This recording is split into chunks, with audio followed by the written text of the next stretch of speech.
കേരളം ഇന്നൊരു ദുരന്തമുഖത്താണ്. വയനാട് ഉരുൾപൊട്ടലിന്റെ ഭീതിയിലും വേദനയിലും നിന്ന് കേരള ജനത ഇനിയും ഉയർത്തെഴുന്നേൽക്കാനായിട്ടില്ല. ഈ ഏറ്റവും വലിയ ദുരന്തത്തെയും ദുരന്ത കാരണങ്ങളെയും കുറിച്ച് ചർച്ച ചെയ്യുന്ന കേരളം ഇനി ലോകം കാണാൻ പോകുന്ന ഏറ്റവും വലിയ ദുരന്തമായി മാറാൻ സാധ്യതയുള്ള മുല്ലപ്പെരിയാർ ഡാമിനെ കുറിച്ച് നിശബ്ദമാകുന്നത് എന്തുകൊണ്ടാണ്? ഒരു ദുരന്തമുണ്ടായിക്കഴിഞ്ഞ് ദുരിതാശ്വാസ നിധി നിറയ്ക്കാൻ ശ്രമിക്കുന്ന സർക്കാരുകൾക്കും ഭരണ സംവിധാനങ്ങൾക്കും എന്തേ ഒരു ദുരന്തം ഉണ്ടാകാതെ നോക്കാൻ കഴിയാത്തത്? ഒരു ദുരന്തം സംഭവിച്ചാൽ അതിൽ നേട്ടമുണ്ടാക്കാൻ കാത്തു നിൽക്കുന്നത് ആരാണ്? പുത്തുമലയിൽ ഉരുൾപൊട്ടൽ ഉണ്ടായപ്പോൾ മുണ്ടക്കയിലും ചൂരൽമലയിലും ഉരുൾപൊട്ടൽ ഉണ്ടാകുമെന്ന മുന്നറിയിപ്പ് നൽകിയതാണ്. ആ മുന്നറിയിപ്പ് ലാഘവത്തോടെ എടുത്തില്ലായിരുന്നെങ്കിൽ ഇന്ന് ഇത്രയും വലിയൊരു ദുരന്തം സംഭവിക്കില്ലായിരുന്നു. ഇന്ന് മുല്ലപ്പെരിയാറിൽ നമുക്ക് മുന്നിൽ നിൽക്കുന്നതും ഇതേ മുന്നറിയിപ്പ് തന്നെയാണ്. ഇന്ന് നേർക്കാഴ്ച ചർച്ച ചെയ്യുന്നതും ഈ വിഷയമാണ്. ഏവർക്കും നേർക്കാഴ്ചയുടെ ഇന്നത്തെ എപ്പിസോഡിലേക്ക് സ്വാഗതം.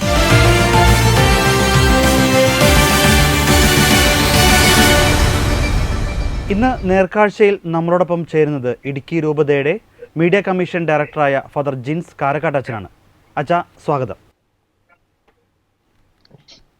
അച്ഛാ, ഇന്ന് കേരളം ഒരു ദുരന്തമുഖത്താണ്. വയനാട് ചൂരൽമലയിലും മുണ്ടക്കയിലും ഉണ്ടായ ദുരന്തത്തെക്കുറിച്ചാണ് വാർത്താമാധ്യമങ്ങളെല്ലാം കഴിഞ്ഞൊരു 10-11 ദിവസമായി ചർച്ച ചെയ്തുകൊണ്ടിരിക്കുന്നത്.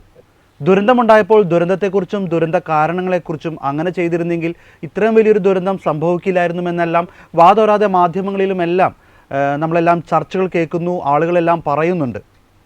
ഇന്ന് ഈ ഒരു ദുരന്തമുഖത്ത് നിൽക്കുമ്പോൾ കേരളം പേടിക്കേണ്ട, അല്ലെങ്കിൽ കേരളം കണ്ട ഏറ്റവും വലിയൊരു ദുരന്തമാണ് നമ്മൾ ഈ ഒരു വയനാട് ദുരന്തത്തെ പറയുമ്പോൾ, ഇനി ലോകം കണ്ട ഏറ്റവും വലിയ ദുരന്തമായി കേരളത്തിൽ സംഭവിക്കാവുന്ന ഒരു ദുരന്തം, ഒരു വലിയൊരു ആറ്റം ബോംബ് എന്ന് വേണമെങ്കിൽ പറയാം, അതുമായി നമ്മൾ സൂക്ഷിച്ചു വെച്ചിരിക്കുന്ന ഒന്നുണ്ട്. അത് മുല്ലപ്പെരിയാർ ഡാമാണ്. വർഷങ്ങളായിട്ട് മുല്ലപ്പെരിയാറിൻ്റെ ആശങ്കകളെക്കുറിച്ചൊക്കെ പറയുന്നുണ്ട്. ഇന്ന് വയനാട് ദുരന്തമുഖത്ത് കണ്ട ആ ഒരു കാഴ്ച, അല്ലെങ്കിൽ ദുരന്തമുഖം നേരിട്ട് സന്ദർശിച്ചപ്പോൾ ഞാനടക്കം എനിക്ക് മാധ്യമപ്രവർത്തകരുണ്ടായ ആ ഒരു ഭയാനകമായ കാഴ്ച, അതിലും എത്രയോ തീവ്രമായിരിക്കാം ഈ ഒരു ഇടുക്കി ഡാം പൊട്ടിയാലുള്ള അവസ്ഥ. ഈ ഒരു ഇടുക്കിയിൽ കഴിയുന്ന, അല്ലെങ്കിൽ ഈ ഒരു ഡാമിൻ്റെ തൊട്ട് താഴെ കഴിയുന്ന രൂപതയും അവരൊപ്പം അച്ഛനൊക്കെ അവിടെ കഴിയുകയാണ്. ഈ ഒരു വിഷയത്തെ എങ്ങനെയാണ് അച്ഛൻ കാണുന്നത്? ഇവിടെ സൂചിപ്പിക്കപ്പെട്ടതുപോലെ സങ്കീർണമായിട്ടുള്ള ഒരു വിഷയമാണ് മുല്ലപ്പെരിയാർ വിഷയം.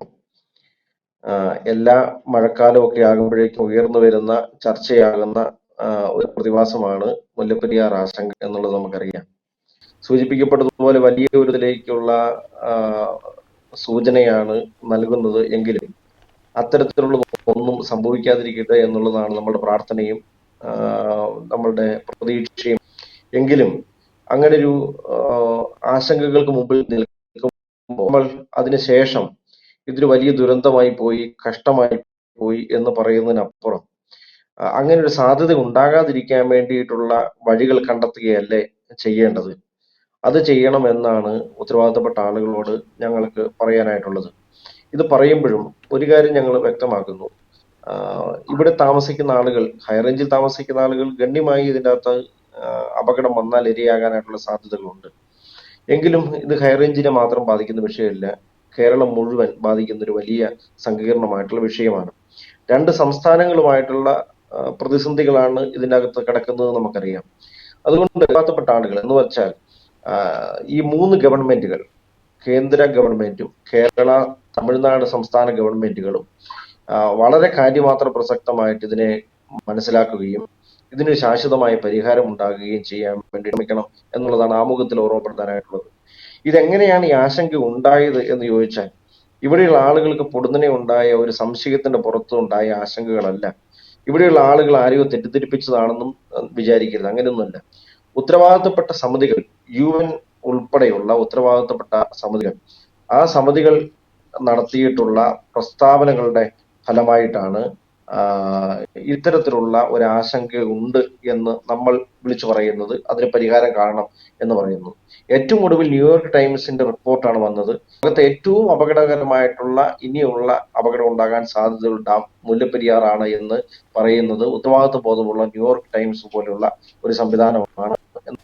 അങ്ങനെ പ്രഗത്ഭരായിട്ടുള്ള ഉത്തരവാദിത്തപ്പെട്ട ആളുകൾ പറയുമ്പോൾ അത് കാര്യമാത്രം പ്രസക്തി എടുക്കുകയും ആധാരം കണ്ടെത്താൻ വേണ്ടിയിട്ടുള്ള ശ്രമം ചെലുത്തുകയും ചെയ്യണം എന്ന് മാത്രമാണ് സാധാരണക്കാരായിട്ടുള്ള മനുഷ്യർ അവർ ജനപ്രതിനിധികളോട് ഭരണകൂടത്തോട് പറയാൻ വേണ്ടിയിട്ട് ആഗ്രഹിക്കുന്നു. ഈ ഒരു മുല്ലപ്പെരിയാർ ആശങ്ക ഇപ്പോൾ ന്യൂയോർക്ക് ടൈംസ് എല്ലാം ഈ ഒരു കാര്യം എടുത്ത് പറയുന്നുണ്ട്. 1975 മുതൽ കേരളവും ആവശ്യപ്പെടുന്നതാണ്. ഒരു 100 വർഷത്തേക്ക് പണിത ഒരു ഡാമാണ് ഇപ്പോഴും ഇത്ര വർഷം കഴിഞ്ഞിട്ടും നിലനിൽക്കുന്നത് എന്നുള്ളതും. പക്ഷേ ഈ സർക്കാരുകളുടെ ഭാഗത്തുനിന്ന് ഇപ്പോൾ ഇന്നലെയും മുഖ്യമന്ത്രി പറയുകയുണ്ടായി മുല്ലപ്പെരിയാറിൽ ഉടനെ എന്തെങ്കിലും സംഭവിക്കുമെന്നൊരു ആശങ്കയൊന്നും വേണ്ട എന്ന് കേരളത്തിൻ്റെ മുഖ്യമന്ത്രി പോലും ഇന്നലെ പറയുകയുണ്ടായി. അതുതന്നെയാണ് തമിഴ്നാടും വർഷങ്ങളുടെ ആവർത്തിക്കുന്നത്. മുല്ലപ്പെരിയാറിലൊന്നും സംഭവിക്കില്ല, അത് വളരെ ബലമുണ്ട്, ഇപ്പോഴും സുരക്ഷിതമാണെന്നൊക്കെയാണ്. അപ്പോൾ പിന്നെ ഈ ഒരു ആശങ്കയുടെ വസ്തുതയുണ്ടോ? കേരളത്തിലെ മുഖ്യമന്ത്രിയും അല്ലെങ്കിൽ കേരളത്തിൽ തന്നെ മറ്റൊരു ഇന്ത്യയിലെ തന്നെ മറ്റൊരു സംസ്ഥാനവും അതോടൊപ്പം തന്നെ ഫെഡറൽ സിസ്റ്റത്തിൻ്റെ ഭാഗമായിട്ട് തന്നെ ഇപ്പോൾ കേന്ദ്ര സർക്കാരും ഈ ഒരു കാര്യത്തിൽ അത്ര ഇത് പറയുന്നില്ലെങ്കിൽ പിന്നെ എന്തുകൊണ്ടുകൊണ്ട് ഇത്രയും വലിയൊരു ആശങ്ക ഉണ്ടാവാൻ കാരണം? ഇന്നലെ കേരളത്തിലെ മുഖ്യമന്ത്രി ഇങ്ങനെ പറയുകയുണ്ടായി, ഇവിടെ ഒരു ആശങ്കയ്ക്ക് വകയില്ല എന്നുള്ളതാണ്. ജലവിഭവ വകുപ്പ് മന്ത്രി ശ്രീ റോഷി അഗസ്റ്റിനും ഇത് തന്നെ ആവർത്തിച്ചു. അനാവശ്യമായ ആശങ്കകൾ ജനങ്ങൾക്ക് കൊടുക്കരുത്, അങ്ങനെ ഭയപ്പെടേണ്ട സാഹചര്യം നമുക്കില്ല എന്ന് ഓർമ്മപ്പെടുത്തുകയുണ്ടായി. എന്റെ ചെറിയൊരു സംശയം, വയനാട്ടിൽ ആർക്കാണ് ആശങ്കയുണ്ടായിരുന്നത്? അവിടെ ഉരുൾപൊട്ടുമെന്നും അവിടെ അപകടം ഉണ്ടാകുമെന്നും ആർക്കാണ് ആശങ്കയുണ്ടായിരുന്നത്? 2 വർഷങ്ങൾക്ക് മുമ്പ് ഇവിടെ പെട്ടുമുടിയിൽ ആർക്കാണ് ആശങ്കയുണ്ടായിരുന്നത്? ആരാണ് മുന്നറിയിപ്പ് നൽകിയത്? ലിബിയയിൽ ഡാം തകർന്ന് 20,000 പേര് മരിക്കുമ്പോൾ ആർക്കാണ് ആശങ്കയുണ്ടായിരുന്നത്? അപ്പൊ ഇത് നമ്മുടെ കൈപ്പിടിയിൽ നിൽക്കുന്ന ഒരു വസ്തുതയല്ല എന്ന് ആദ്യമേ തന്നെ മനസ്സിലാക്കേണ്ടതുണ്ട്. നമുക്ക് ആശങ്കയില്ല, ഇത് സുരക്ഷിതമാണ്, ഇത് അപകടകരമില്ല എന്ന് പറയുമ്പോൾ അത് പറഞ്ഞു പഠിപ്പിക്കേണ്ടത് ഇവിടെയുള്ള ജനത്തെയല്ല. അതാ ഞാൻ ആദ്യമേ തന്നെ സൂചിപ്പിച്ചത്. ഇവിടെയുള്ള ആളുകളെ പറഞ്ഞു പഠിപ്പിക്കേണ്ടതല്ല. ഇവിടെ ഞാൻ പറഞ്ഞല്ലോ, വണ്ടിപ്പെരിയാർ കവലയിൽ ഇറങ്ങിയിരുന്ന് ചായക്കടയിൽ ഇരുന്ന് സംസാരിച്ച ആളുകളുടെ ആശങ്കയല്ല ഇവിടെ ഉയർത്തുന്നത്. അവിടെ കവലയിൽ സാധനം മേടിക്കാൻ വേണ്ടി വന്ന, ചായ കുടിക്കാൻ വേണ്ടി വന്ന ആളുകൾ കടത്തണ്ണയിൽ ഇരുന്ന് പറയുന്നു, ഈ മുല്ലപ്പെരിയാർ പൊട്ടിപ്പോകാൻ സാധ്യതയുണ്ട്, അതുകൊണ്ട് പരിഹാരം കാണണം എന്ന് കവലയിലുള്ള മനുഷ്യർ പറഞ്ഞതിന്റെ പേരിലല്ല ഈ വലിയ ചർച്ചകൾ നടക്കുന്നത്, ആശങ്കകൾ പങ്കുവെക്കുന്നത് എന്ന് മനസ്സിലാക്കുക. ഇത് ഇന്റർനാഷണൽ ലെവലിൽ, ഇത് ഇന്ത്യക്ക് പുറത്ത് ഉത്തരവാദിത്തപ്പെട്ട സംവിധാനങ്ങളിൽ ഇരിക്കുന്ന ആളുകൾ, അത് പ്രഗത്ഭരായിട്ടുള്ള ആളുകൾ പഠനം നടത്തിയതിനു ശേഷം അവർക്ക് ലഭ്യമായിട്ടുള്ള റിപ്പോർട്ടുകൾ വെളിച്ചത്തിൽ അവർ പറയുന്നു ഇത് സുരക്ഷിതമല്ല. 2021 UN റിപ്പോർട്ട് വന്നിരിക്കുന്നു, ഇത് ബലക്ഷയമുള്ള ഒരു ഡാമാണ് എന്ന് UN റിപ്പോർട്ടിൽ 2021 പറഞ്ഞിരിക്കുന്നു. ഇത് പുതിയ ഡാം പുനർനിർമ്മിക്കേണ്ട സമയമായിട്ടുണ്ട് എന്ന് പറയുന്നു. വിദഗ്ധരെല്ലാം പറയുന്നു ഒരു ഡാമിന് 50 മുതൽ 60 വർഷം വരെയാണ് ആയുസ് എന്ന് പറയുന്നു.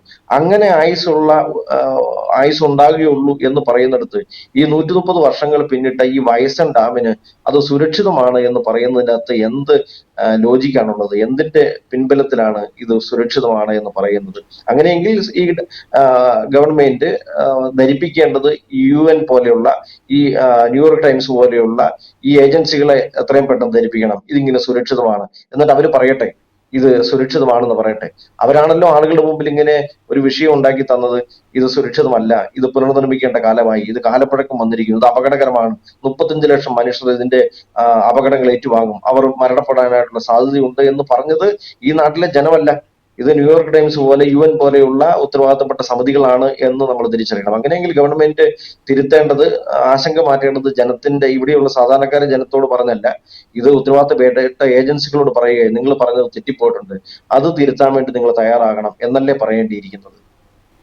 ഓക്കെ, ഈ വിഷയത്തിൽ ഇപ്പോൾ കഴിഞ്ഞ പ്രാവശ്യം നമുക്കറിയാം, ഇപ്പോൾ അവിടുത്തെ PJ ജോസഫ് കഴിഞ്ഞ മന്ത്രിസഭയിലുണ്ടായിരുന്ന സമയത്തടക്കം ഈ മുല്ലപ്പെരിയാർ വിഷയം ഒരുപാട് ഉയർത്തിക്കൊണ്ടുവന്നു. വലിയൊരു സമരത്തിനൊക്കെ അത് അന്ന് മുന്നിട്ട് വെച്ചിരുന്നെങ്കിലും പിന്നീട് അതെല്ലാം മാറിപ്പോകുന്ന കാഴ്ചയാണ് കണ്ടത്. ഇപ്പോഴും ആ ഒരു അവസ്ഥയിൽ തന്നെ പോകുന്നു. ഒരു വയനാട് ദുരന്തമുണ്ടായപ്പോൾ വീണ്ടും നമ്മൾ മുല്ലപ്പെരിയാർ, പക്ഷേ മുല്ലപ്പെരിയാറിൽ വർഷങ്ങളായിട്ട് അവിടെ സമരം നടക്കുന്നുണ്ട്, കണ്ടിന്യൂസ് സമരം നടക്കുന്നുണ്ട്, ജനങ്ങൾ നടക്കുന്നുണ്ട്. കേന്ദ്രത്തിൽ നിന്ന് ഇപ്പോൾ ഇതൊരു ഇന്ത്യ പാകിസ്ഥാൻ അതിർത്തിയിലുള്ളൊരു ഇതല്ല, ഡാമല്ല, അല്ലെങ്കിൽ ഇപ്പോൾ ഇത് ഇന്ത്യയിലെ മുഴുവൻ ജനങ്ങളും, ഇപ്പോൾ കേന്ദ്രം സംബന്ധിച്ചിടത്തോളം കേരളത്തിലെ ജനങ്ങൾ പോയാൽ തന്നെയായാലും അത് നഷ്ടപ്പെടുന്നത് ഭാരതത്തിന് തന്നെയാണ്. 35 അച്ഛൻ പറഞ്ഞ പോലെ 35 ലക്ഷം പേരെ നേരിട്ട് ബാധിക്കുന്ന ഒരു വലിയൊരു ദുരന്തം. കേന്ദ്രത്തിൽ നിന്ന് ഇപ്പോൾ കേരളത്തിൽ നിന്നുള്ള 2 മന്ത്രിമാർ കേന്ദ്ര മന്ത്രിസഭയിലുണ്ട്. കേന്ദ്രം എന്തുകൊണ്ടാണ് ഇതൊരു വോട്ട് ബാങ്കിൻ്റെ രീതിയിലോ അതല്ലെങ്കിൽ മറ്റു പല ലക്ഷ്യങ്ങളും മുന്നിൽ വെച്ചുകൊണ്ട് ഇങ്ങനൊരു ദുരന്തം കണ്ണടയ്ക്കുകയാണോ? ഇതിൻ്റെ അകത്ത് സൂചിപ്പിക്കപ്പെട്ടതുപോലെ പരിഹാരം കണ്ടെത്താൻ വേണ്ടിയിട്ട് സാധിക്കുന്നത് കേന്ദ്ര ഗവൺമെന്റിനാണ്. 2 സംസ്ഥാനങ്ങൾ തമ്മിലുള്ള ഒരു വിഷയമായതിനാൽ കൂടുതൽ ഇനീഷ്യേറ്റീവ് എടുക്കേണ്ടത് കേന്ദ്ര ഗവൺമെന്റ് ആണ് എന്ന് ഞാൻ കരുതുകയാണ്. കാരണം ഈ സംസ്ഥാനങ്ങൾ തമ്മിൽ ഇത് ചർച്ച ചെയ്ത് വിഷയങ്ങൾക്ക് പരിഹാരം കണ്ടെത്തുക അത്ര എളുപ്പമാണ് തോന്നുന്നില്ല. കാരണം ഇതിന്റെ ചരിത്ര വഴികൾ അങ്ങനെയാണ് നമ്മളെ പഠിപ്പിക്കുന്നത്. കേരളവും തമിഴ്നാടും തമ്മിലുള്ള അവര് ഈ രണ്ട് സംസ്ഥാനങ്ങളെ തമ്മിൽ വേർതിരിപ്പിക്കുന്ന ഘടകം എന്ന് പറയുന്നത് പശ്ചിമഘട്ട മലനിരകളാണ്. ഈ മലനിരകളാണ് കേരളത്തിൽ മഴ ലഭിക്കുന്നതിനും തമിഴ്നാട്ടിൽ മഴ ലഭിക്കാതിരിക്കുന്നതിനും കാരണമായി തീരുന്നത് നമുക്കറിയാം. ഈ പശ്ചിമഘട്ടത്തിന്റെ മറുപുറത്തുള്ള തമിഴ്നാട് ഉൾപ്പെടെയുള്ള പ്രദേശങ്ങൾ മഴനിഴൽ പ്രദേശങ്ങൾ എന്നാണ് അറിയപ്പെടുന്നത്. അവിടെ മഴ കുറവാണ്, അവർക്ക് ജലലഭ്യതയില്ല, അവിടെ ജലസ്രോതസ്സുകളില്ല, മഴ കുറവാണ് എന്ന് നമുക്ക് മനസ്സിലാകുന്നുണ്ട്. അതുകൊണ്ട് ഈ പ്രദേശത്ത് ആവശ്യമായ ജലം, അവിടെ ആളുകൾക്ക് ആവശ്യമായിട്ടുള്ള ജലം ലഭിക്കാൻ വേണ്ടിയിട്ടുള്ള വഴികൾ കണ്ടെത്താൻ വേണ്ടിയിട്ട് ആദിമകാലം തൊട്ടേ ഒരു പരിശ്രമം നടന്നിരുന്നു എന്ന് ചരിത്രത്തിൽ നമ്മൾ കണ്ടുകൂട്ടുന്നുണ്ട്. അതിന്റെ ഭാഗമായിട്ട് നമ്മൾ മനസ്സിലാക്കണം, ഇവിടെ നാട്ടുരാജാക്കന്മാർ ഭരണം നടത്തുകയും തമിഴ്നാട്ടിൽ ബ്രിട്ടീഷ് ഭരണത്തിന്റെ നിയന്ത്രണത്തിലാവുകയും ചെയ്യുന്ന ഒരു കാലഘട്ടത്തിൽ കേരളത്തിൽ നിന്ന് അങ്ങനെ ഒരു സാധ്യതയുണ്ട് എന്ന് ബ്രിട്ടീഷ് എഞ്ചിനീയർമാർ 1800-കളിലാണ് കണ്ടെത്തുന്നത്. ഇവിടെ പെരിയാർ, മുല്ലപ്പെരിയാർ കുറുകെ ഒരു ഡാം കെട്ടി അവിടുന്ന് മല തുരന്ന് കൊണ്ടുപോകാം എന്നൊരു സാധ്യത കണ്ടെത്തുന്നത്. ആ സാധ്യതയുടെ ഫലമായിട്ടാണ് ഇതിനെക്കുറിച്ചുള്ള ചർച്ചകൾ ആരംഭിക്കുന്നത്. സാങ്കേതിക വിദ്യകളുടെ ദൗർലഭ്യം മൂലം അത് കുറച്ച് ലാഗ് ചെയ്ത് പോയി എന്നുള്ളത് വസ്തുതയാണ്. അങ്ങനെ ഇരിക്കുകയാണ് 1876-78 കാലഘട്ടങ്ങളിൽ മദ്രാസിൽ വലിയ ജലക്ഷാമം രൂക്ഷമായി 55 ലക്ഷം ആളുകൾ അവിടെ മരണപ്പെട്ടത് എന്ന് നമുക്ക് മനസ്സിലാകും. ഈ പശ്ചാത്തലത്തിലാണ് ഏത് വിധേനയും തമിഴ്നാട്ടിലേക്ക് വെള്ളം കൊണ്ടുവരാൻ വേണ്ടിയിട്ടുള്ള ഒരു പരിശ്രമം നടക്കുന്നത്. ക്യാപ്റ്റൻ ജെ ബെന്നിക്യുക്ക് ആണ് ഈ പദ്ധതി ഗവൺമെന്റിന് മുമ്പിൽ അവതരിപ്പിച്ചത് നമുക്കറിയാം.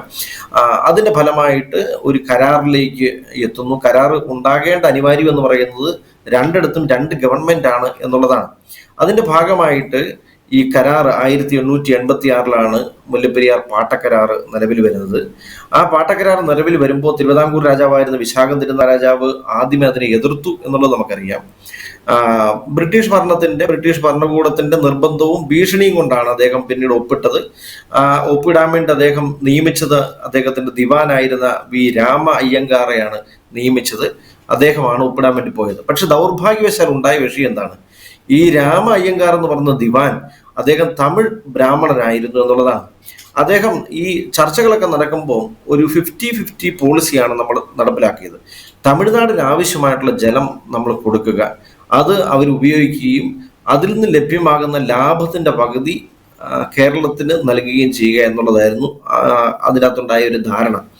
ആ ധാരണകൾ ഈ രാമ അയ്യങ്കാർ ഒപ്പിടാൻ വേണ്ടിയിട്ട് പോയ കരാറിൽ ഈ 50-50 എന്ന് പറയുന്ന പോളിസി എവിടുന്നോ എങ്ങനെയോ അപ്രത്യക്ഷമായതായിട്ട് നമ്മൾ കാണുന്നുണ്ട്.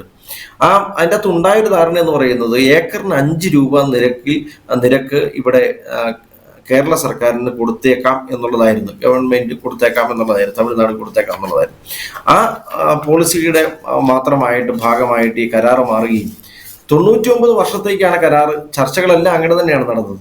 പക്ഷെ ഒപ്പിട്ട കരാറിൽ എങ്ങനെയോ 99 എന്നുള്ളത് 39 മാറി. 999 വർഷത്തേക്കാണ് കരാർ. കേട്ടുകേഴ്വിയില്ലാത്തൊരു കരാറായിരുന്നു എന്ന് നമുക്ക് മനസ്സിലാകുന്ന അങ്ങനെയാണ്. അങ്ങനെ ഒരു ചർച്ച ഒരിടത്തും വന്നിട്ടില്ല. പക്ഷെ ഒപ്പിട്ട കരാറിന്റെ അകത്ത് 999 വർഷം എന്നുള്ള ഒരു സംഖ്യ തന്ത്രപൂർവ്വം അതിൻ്റെ അകത്ത് കയറുകയുണ്ടായി. അവിടെ ഉണ്ടായിരുന്ന ഒരു 8000 ഏക്കർ സ്ഥലം, ആ 8000 ഏക്കർ സ്ഥലത്തിന്റെ ഉത്തരവാദിത്വവും ഉടമസ്ഥതയും ബ്രിട്ടീഷ് ഭരണകൂടം അങ്ങ് ഏറ്റെടുത്തു. ആ ഭരണകൂടം ഏറ്റെടുക്കുമ്പോൾ അവർക്കുണ്ടായിരുന്ന ലക്ഷ്യം എന്താണ്? ഈ 8000 ഏക്കറിന് വിസ്തൃതമായിട്ടുള്ള ഈ സ്ഥലത്തുള്ള തടികൾ, വിളകൾ, വിഭവങ്ങളെല്ലാം അവർക്ക് ഉപയോഗിക്കാം, അവർക്ക് അവരുടെ നാട്ടിലേക്ക് കൊണ്ടുപോകാം, വിദേശ രാജ്യങ്ങളിലേക്ക്, ബ്രിട്ടീഷ് രാജ്യങ്ങളിലേക്ക് കൊണ്ടുപോകാൻ വേണ്ടിയിട്ടുള്ള കുതന്ത്രമായിരുന്നു അവർ നടത്തിയിരുന്നത്. അത് തമിഴ്നാട്ടുകാർക്ക് വലിയ ഗുണകരമായിട്ടൊന്നുമില്ല, പക്ഷേ അത് ബ്രിട്ടീഷുകാർ കൊണ്ടുപോകാൻ വേണ്ടിയിട്ട് കാരണമായി എന്ന് നമ്മൾ മനസ്സിലാക്കുക. അങ്ങനെ ഒരു കരാറാണ്, തുടക്കം തൊട്ട് കല്ല് കടിക്കുന്ന ഒരു കരാറാണ് എന്ന് മനസ്സിലാക്കണം. ഈ കരാറിൻ്റെ അകത്ത് 170 അടി ഉയരമുള്ള ഈ ഡാമിൽ 152 അടി ജലം സംഭരിക്കാൻ വേണ്ടിയിട്ട് ഉള്ള ഒരു തീരുമാനത്തിലേക്ക് വരുന്നു. പിന്നീട് ഈ ബ്രിട്ടീഷ് ഗവൺമെന്റ് അവിടെ നിന്ന് വൈദ്യുതി ഉൽപാദനം തുടങ്ങുന്നു. അപ്പോഴേക്കാണ് അസ്വസ്ഥതകൾ ഉണ്ടാകുന്നത്. കരാറ് പ്രകാരം കൃഷിക്ക് വേണ്ടി മാത്രമാണ് നമ്മൾ ജലം കൊടുത്തത്. അങ്ങനെ കൃഷിക്ക് പ്രതി ഉൽപാദനം ഉൽപാദനത്തിന് വേണ്ടിയിട്ട് ബ്രിട്ടീഷ് ഗവൺമെന്റ് പരിശ്രമിച്ചു എന്നുള്ളത് കൂടുതൽ തർക്കങ്ങൾക്ക് കാരണമായി. ആ തർക്കങ്ങളൊക്കെ മുന്നോട്ടേക്ക് പോവുകയും പരിഹരിക്കുകയും കേസുകളാകുകയും ഒക്കെ ചെയ്യുന്നതായിട്ട് നമ്മൾ കാണുന്നുണ്ട്. 1970 ശ്രീ അച്യുതമേനോൻ മുഖ്യമന്ത്രിയായിരിക്കും നമുക്ക് അനുകൂലമായിട്ടുള്ള സാഹചര്യം വന്നതാണ്.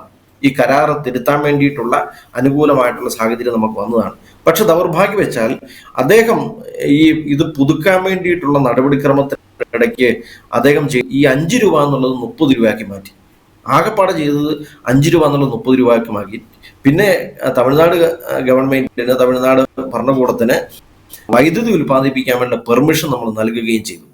അങ്ങനെ വൈദ്യുതി ഉൽപ്പാദിപ്പിക്കുന്നതിന്റെ ഭാഗമായി 7.5 ലക്ഷം രൂപ വർഷം തോറും അത് കേരളത്തിന് നൽകണം എന്ന് കരാറിനകത്ത് എഴുതി ചേർത്തു. പക്ഷേ ഈ 999 വർഷം എന്നുള്ളത് തിരുത്താൻ വേണ്ടിയിട്ട് അദ്ദേഹത്തിന് സാധിച്ചില്ല എന്നുള്ളത് കേരളത്തിന്റെ ഒരു ദയനീയ പരാജയമാണ് എന്ന് നമ്മൾ മനസ്സിലാക്കുക. പിന്നീട് നമ്മൾ മനസ്സിലാക്കേണ്ടത് 1947 ഇന്ത്യക്ക് സ്വാതന്ത്ര്യം കിട്ടിയതാണ്. ഇന്ത്യക്ക് സ്വാതന്ത്ര്യം കിട്ടിയപ്പോൾ പിന്നെ ബ്രിട്ടീഷുകാരുമായിട്ട് ഉണ്ടാക്കിയ ഈ കരാറിനകത്ത് എന്താണ് പ്രസക്തി? എല്ലാ കരാറുകളും അവിടെ അസ്തമിച്ചു പോയെടുത്ത് വീണ്ടും ജീവന്റെ തുടിപ്പുണ്ടായിരുന്ന ഏക കരാർ എന്ന് പറയുന്നത് മുല്ലപ്പെരിയാർ കരാർ മാത്രമാണ് എന്നുള്ളതും നമ്മളുടെ ഉള്ളിൽ കൗതുകമായിട്ട് നിലനിൽക്കണം. അതെങ്ങനെയാണ് ആ കരാർ മാത്രം നിലനിൽക്കാൻ വേണ്ടിയിട്ട് കാരണം എന്ന് നിലനിൽക്കുകയാണ്. ഞാൻ ആദ്യമേ സൂചിപ്പിച്ചതുപോലെ ഇതൊക്കെയാണ് ഇതിന്റെ ചരിത്ര പശ്ചാത്തലം. ഇങ്ങനെയാണ് ഈ ഡാം ഉണ്ടാകുന്നത്. അല്ലാണ്ട് ഇത് പെട്ടെന്നൊരു ഡാം അങ്ങ് ഉണ്ടാക്കിയെടുക്കുകയും അതങ്ങ് തകർന്നു പോവുകയും ചെയ്യുന്നു എന്നുള്ളതല്ല. ഇത് ഇങ്ങനെ പാട്ടക്കരാറിന്റെ ഭാഗമായിട്ടുണ്ടാക്കി ഇത്രയും വർഷങ്ങൾ പിന്നിട്ടിരിക്കുന്നു, 130 വർഷങ്ങൾ പിന്നിട്ടിരിക്കുന്നു ഈ ഡാം സ്ഥാപിച്ചിട്ട് ഇത്രയും വർഷങ്ങൾ പിന്നിട്ടിരിക്കുന്നു എന്ന്. ഇത് ഇത്രയും നാൾ നിലനിന്നു തന്നെ ദൈവാനുഗ്രഹം എന്നൊക്കെ നമുക്ക് പറയാം. പക്ഷേ ഇവിടെ നമ്മുടെ ആശങ്ക എന്താണ്? നമ്മുടെ ആശങ്ക എന്ന് പറയുന്നത് 75 ചൈനയിലെ ബാഞ്ചിയാഗോ ഡാം തകർന്നു. 75 ചൈനയിലെ ബാഞ്ചിയാഗോ ഡാം തകർന്നു. ഈ ഡാമിന് മുല്ലപ്പെരിയാർ ഡാമുമായിട്ട് വലിയ സാമ്യമുണ്ട്. അതിന്റെ ഘടനയിലും അതിന്റെ നിർമ്മിതിയിലും എല്ലാം മുല്ലപ്പെരിയാർ ഡാമുമായിട്ട് വലിയ സാമ്യമുള്ള ഡാമാണ് ഈ ചൈനയിലെ ബാഞ്ചിയാഗോ ഡാം. 79 ഗുജറാത്തിലെ മാച്ചു ഡാം തകർന്നു. 79 ഗുജറാത്തിലെ മാച്ചു ഡാം തകർന്ന് അപകടം ഉണ്ടായപ്പോൾ അതിന്റെ പശ്ചാത്തലത്തിൽ കേരള ഗവൺമെന്റ് സെൻട്രൽ വാട്ടർ കമ്മീഷനെ സമീപിച്ചിട്ട് ഈ ഡാമിന്റെ സുരക്ഷയെക്കുറിച്ച് പഠിക്കാൻ വേണ്ടി കമ്മീഷൻ വെക്കാൻ വേണ്ടിയിട്ട് ആലോചന നടത്തുകയുണ്ടായി. ഈ കമ്മീഷൻ പഠനം നടത്തിയതിന് ശേഷം അവർ നടത്തിയിട്ടുള്ള ഒരു 3 ഇന പരിപാടികൾ എന്ന് പറയുന്നത് എമർജൻസി പ്രൊവിഷൻസ് നടത്തുക, മീഡിയം പ്രൊവിഷൻസ് നടത്തുക, ലോങ് ടൈം പ്രൊവിഷൻസിന് വേണ്ടിയിട്ടുള്ള ശുപാർശകളാണ് അവർ നടത്തിയത്. അതിന്റെ ഭാഗമായിട്ട് 152 എന്നുള്ളത് പെട്ടെന്ന് 136ലേക്ക് മെയിൻ്റനൻസ് വർക്കുകൾ നടത്തണം. അതിനുശേഷം സുരക്ഷ ഉറപ്പുവരുത്തിയതിനു ശേഷം 150 ഉയർത്താം എന്ന് തീരുമാനിച്ചു. അങ്ങനെ 136 ആക്കി. ഇവര് 84 കോൺക്രീറ്റ് വർക്കുകൾ ആരംഭിച്ചു. 94 വർക്കുകൾ പൂർത്തിയാക്കി എന്ന് തമിഴ്നാട് സമിതിയെ അറിയിച്ചു, ഈ കമ്മീഷനെ അറിയിച്ചു. അതുകൊണ്ട് ഞങ്ങളുടെ വർക്കുകളൊക്കെ പൂർത്തിയാക്കി ഇന്ന് 152 അടിയിലേക്ക് ഉയർത്താം എന്ന് തീരുമാനിച്ചു. കേരളത്തിന് ബോധ്യപ്പെട്ടു. കേരളം ഇതുമായിട്ട് അന്വേഷണം നടത്തിയപ്പോൾ ഇവർ പറഞ്ഞ രീതിയിൽ നമ്മൾ നടത്തിയിട്ടുള്ള കരാറുകൾ അനുസരിച്ചുള്ള നിർമ്മാണങ്ങളൊന്നും നടത്തിയിട്ടില്ല എന്ന് ബോധ്യപ്പെട്ടതിന്റെ ഭാഗമായി നമ്മൾ വീണ്ടും അപ്പീലുകൾ നൽകി. നമ്മൾ കോടതിയെ സമീപിച്ചു, സുപ്രീം കോടതിയെ സമീപിച്ചു. അതിന് മുമ്പ് ഒരു കാര്യം പറയാനുള്ളത്, ഇപ്പോൾ 1970 അച്യുതമേനോന്റെ അവിടെ നിന്ന് കരാറ് നമുക്കൊരു ചെറിയൊരു അബദ്ധം പറ്റി, ചെറുതല്ല വലിയൊരു അബദ്ധം പറ്റി, നമ്മൾ ചെയ്തില്ല. പക്ഷെ അതിനുശേഷം 30 വർഷം ശേഷം ഈ കരാറ് പുതുക്കണം അല്ലെങ്കിൽ പാട്ടത്തുക വർദ്ധിപ്പിക്കണം എന്നെല്ലാം ഒരു തിരുത്തി ചെയ്യണമെന്നൊരു ക്ലോസ് ഉണ്ടായിരുന്നു. പക്ഷെ 2000 അത് നമ്മൾ ചെയ്തിട്ടില്ല എന്ന് കാണുന്നുണ്ട്. അതെ, കേരള ഗവൺമെന്റ് ഭാഗത്തു നിന്നുണ്ടായിട്ടുള്ള തുടർച്ചയായിട്ടുള്ള വീഴ്ചകളാണ് നമ്മൾ ഇത് കാണുന്നത്. എന്ന് പറഞ്ഞാൽ അച്യുതമേനോന്റെ കാലത്തുണ്ടായത് വലിയ വീഴ്ചയാണ്. നമുക്ക് പൊറുക്കാൻ മേലാത്ത രീതിയിലുള്ള തെറ്റാണ് അന്നുണ്ടായത്. പിന്നീടാണേലും ഉത്തരവാദിത്തപ്പെട്ട ആളുകൾ ഇതിനെ ഗൗരവത്തോടെ എടുക്കുന്നില്ല എന്നുള്ളതാണ് സത്യം. ഞാൻ ആദ്യം ആമുഖത്തിൽ സൂചിപ്പിച്ചതുപോലെ മഴക്കാലം ഉണ്ടാകുമ്പോൾ മാത്രം തലപൊക്കുന്ന ഒരു വിഷയമായിട്ട് മാറിയിരിക്കുന്നു. ഇത് ഈ മഴക്കാലമായപ്പോഴാണ് ഇപ്പോഴും വന്നിരിക്കുന്നത്. വയനാട് വിഷയമായിട്ട് ബന്ധപ്പെട്ടാണ് ഇപ്പോഴും ഇത് ചർച്ചയാകുന്നത്. കേരളത്തിലെ ആളുകളുടെ സുരക്ഷ ഉറപ്പുവരുത്താൻ വേണ്ടിയിട്ട് ഇവിടുത്തെ ഗവൺമെന്റിന് സാധിക്കുന്നില്ല എന്നുള്ളത് ദൗർഭാഗ്യകരമാണ് എന്ന് പറയാതിരിക്കാനായിട്ട് തരവില്ല. അതുകൊണ്ട് ഇപ്പോഴാണെങ്കിലും നമ്മൾ മനസ്സിലാക്കേണ്ടത് ഈ ആശങ്കകൾ, ഞാൻ സൂചിപ്പിച്ച പോലെ ഈ ആശങ്കകളൊക്കെ ഉണ്ടാകുന്നത് ഉത്തരവാദിത്തപ്പെട്ട സമിതികളിൽ നിന്നുണ്ടാകുന്ന വിലയിരുത്തലാണ്. മുല്ലപ്പെരിയാർ ഞാൻ ആദ്യമേ തന്നെ സൂചിപ്പിച്ചല്ലോ, വണ്ടിപ്പെരിയാറിലുള്ള മനുഷ്യർ പറഞ്ഞതല്ല. ഇത് UN റിപ്പോർട്ടാണ്. 2021 UN റിപ്പോർട്ട് വന്നിരിക്കുന്നതും അതിനുശേഷമാണ് ഏറ്റവും വലിയ ഭീതിതമായിട്ടുള്ള ഒരു സാഹചര്യം നമുക്കുണ്ടാകുന്നത്. 35 ലക്ഷം ജനം ഇതിന്റെ ചുവട്ടിൽ അപകടത്തിലാണ് എന്ന് പറയുന്ന ന്യൂയോർക്ക് ടൈംസിന്റെ റിപ്പോർട്ടും വന്നിട്ടുള്ളത് ഈ സമീപകാലത്താണ്. അത്തരത്തിലുള്ളൊരു സാഹചര്യത്തിൽ ഇത് ആരാണ് ഇനീഷ്യേറ്റീവ് എടുക്കേണ്ടത്? ഇത് ഗവൺമെന്റുകൾ തന്നെയാണ് ഇനീഷ്യേറ്റീവ് എടുക്കേണ്ടത് എന്ന് നമ്മൾ മനസ്സിലാക്കുക. ഇവിടെ ഒരു കാര്യം നമ്മളിതെല്ലാം പറയുമ്പോഴും നമ്മുടെ സുപ്രീം കോടതി ഇതുമായി ബന്ധപ്പെട്ട് നടന്ന എല്ലാ കേസുകളിലും കേരളത്തിന് തിരിച്ചടിയാണ് ഉണ്ടായിട്ടുള്ളത്. ഇപ്പോൾ തൽക്കാലത്തേക്ക് അതിൻ്റെ അടി ഇത്ര കുറയ്ക്കണമെന്ന് പറഞ്ഞ കേസിൽ പോലും സുപ്രീം കോടതി കേരളത്തിന് തിരിച്ചടിയുണ്ടാകുന്ന ഒരു വിധിയാണ് പുറപ്പെടുവിച്ചിട്ടുള്ളത്. എന്തുകൊണ്ട് കോടതി വിധികൾ പോലും ഈ ഒരു വിഷയം മാനുഷികമായി കാണുന്നില്ല? അല്ലെങ്കിൽ ഈ പറഞ്ഞ പോലെ ഈ കരാറുമായി ബന്ധപ്പെട്ട് പോലും തമിഴ്നാടിന് അനുകൂലമായ എല്ലാ വിധികളും പുറപ്പെടുവിക്കുന്നു. കോടതിയെ നമുക്ക് കുറ്റം പറയാനായിട്ടാവില്ല. കോടതി വിധികൾ മാനുഷികമല്ല എന്ന് പറയുന്നതിൻ്റെ അകത്ത് അർത്ഥമില്ല. കാരണം കോടതിയിൽ എങ്ങനെയാണ് കോടതി ഒരു വിഷയത്തെ കാണുന്നത്? ആ വിഷയത്തിന് മേൽ അവതരിപ്പിക്കപ്പെടുന്ന നിജസ്ഥിതിയുടെ വെളിച്ചത്തിലാണ്. അവിടെ അവതരിപ്പിക്കാൻ വേണ്ടി തെളിവുകൾ ഉണ്ടാകണം. ആ തെളിവുകളുടെ അടിസ്ഥാനത്തിലാണ് കോടതി വിധി പ്രസ്താവിക്കുന്നത്. നമുക്ക് അനുകൂലമായിട്ടുള്ള കാര്യങ്ങൾ അവിടെ കോടതിയിൽ അവതരിപ്പിക്കാൻ വേണ്ടി നമുക്ക് പറ്റിയിട്ടില്ല എന്നുള്ളതാണ്. അതുകൊണ്ടാണ് ഞാൻ സൂചിപ്പിച്ചത്, ഈ വിഷയങ്ങളിലെല്ലാം കേസുമായിട്ട് മുന്നോട്ട് പോകുമ്പോഴെല്ലാം ഒരു വിധി സമ്പാദിക്കുവാൻ തമിഴ്നാടിന് അനുകൂലമായിട്ട് കോടതി ചേരുന്ന വക്കീലുമാർക്ക് സാധിച്ചിട്ടുണ്ട്. നമുക്ക് നമ്മുടെ ദയനീയാവസ്ഥ മനസ്സിലാക്കി കൊടുക്കാൻ, അത് അവതരിപ്പിക്കാൻ വേണ്ടി നമുക്ക് കഴിഞ്ഞിട്ടില്ല എന്നുള്ളതാണ്. ഇപ്പോഴാണെങ്കിലും സുപ്രീം കോടതിയിൽ കേസ് കിടപ്പുണ്ടല്ലോ. ആ സുപ്രീം കോടതി കിടക്കുന്ന കേസ് എന്താണ്? ഇതിന്റെ ഈ ഡാമിന്റെ അപകട സാധ്യതയെക്കുറിച്ച്, അതിന്റെ നിലനിൽപ്പിനെ കുറിച്ച് ഒരു വിദഗ്ധ സമിതിയെ കൊണ്ട് പഠിപ്പിക്കണം. ആ പഠനം നടത്തിയിട്ട് അത് ബോധിപ്പിക്കണം എന്ന് ഒരു റിക്വസ്റ്റ് കിടപ്പുണ്ടല്ലോ സുപ്രീം കോടതിയിൽ. അതിനെ എന്തുകൊണ്ടാണ് ഈ ഗവൺമെന്റുകൾ പിന്തുണയ്ക്കാത്തത്? അങ്ങനെ ഒരു റിപ്പോർട്ടിന് വേണ്ടി കാത്തിരിക്കാത്തത് എന്തുകൊണ്ടാണ്? ആ പറഞ്ഞതിൻ്റെ അകത്ത് ആ അപ്പീലിന് കഴമ്പുണ്ട് എന്ന് എന്തുകൊണ്ടാണ് കേരള ഗവൺമെന്റ് അല്ലെങ്കിൽ കേന്ദ്ര ഗവൺമെന്റ് പറയാത്തത് എന്തുകൊണ്ടാണ്? അപ്പൊ ഇത് ഉത്തരവാദിത്തപ്പെട്ട ആളുകളുടെ ഭാഗത്തുണ്ടായ വീഴ്ച തന്നെയാണ്. ഗൗരവത്തോടെ കാണാൻ വേണ്ടിയിട്ട് പറ്റിയിട്ടില്ല. തമിഴ്നാട് ഈ വിഷയത്തെ കാണുന്നത് പോലെ ഗൗരവത്തോടെ ഈ വിഷയത്തെ കാണാൻ വേണ്ടി കേരള ഗവൺമെന്റിനോ കേരളത്തിന് അനുകൂലമായിട്ട് ഈ വിധിക്ക് വേണ്ടിയിട്ട് പരിശ്രമിക്കുക കേന്ദ്ര ഗവൺമെന്റിനോ സാധിച്ചിട്ടില്ല എന്നുള്ളതാണ്. നമ്മളുടെ എല്ലാ സമയത്തും നമ്മൾ പറയുന്നത് തമിഴ്നാടിന് ജലം അനിവാര്യമാണ്, അത് കൊടുക്കേണ്ടത് തന്നെയാണ്, അത് കൊടുക്കണം. അത് കൊടുക്കാൻ വേണ്ടിയിട്ടുള്ള മാർഗങ്ങൾ നമ്മൾ കണ്ടെത്തണം. പക്ഷെ തമിഴ്നാടിന് ജലം കൊടുക്കുമ്പോൾ ഇവിടെ താമസിക്കുന്ന ഈ ലക്ഷക്കണക്കിന് വരുന്ന ആളുകളുടെ സുരക്ഷിതത്വം കൂടെ ഉറപ്പുവരുത്തേണ്ടതില്ലേ എന്നുള്ളത് മാത്രമാണ് നമ്മളുടെ ചോദ്യം. അത് പരിഹരിക്കാൻ വേണ്ടിയിട്ട് ഈ സംസ്ഥാന ഗവൺമെന്റുകൾ ഇച്ഛാശക്തിയോടുകൂടി പ്രവർത്തിക്കേണ്ടതുണ്ട്. ഇപ്പോഴും നമുക്ക് മനസ്സിലാകുന്നത്, ഇന്നലെ മുഖ്യമന്ത്രിയും ജലവിഭവ വകുപ്പ് മന്ത്രിയും ഒക്കെ പറയുന്നതാണ്, അനാവശ്യമായ ആശങ്കകൾ മനുഷ്യരുടെ ഇടയ്ക്ക് ജനിപ്പിക്കരുത്. അതാരോടാണ് പറയുന്നത്?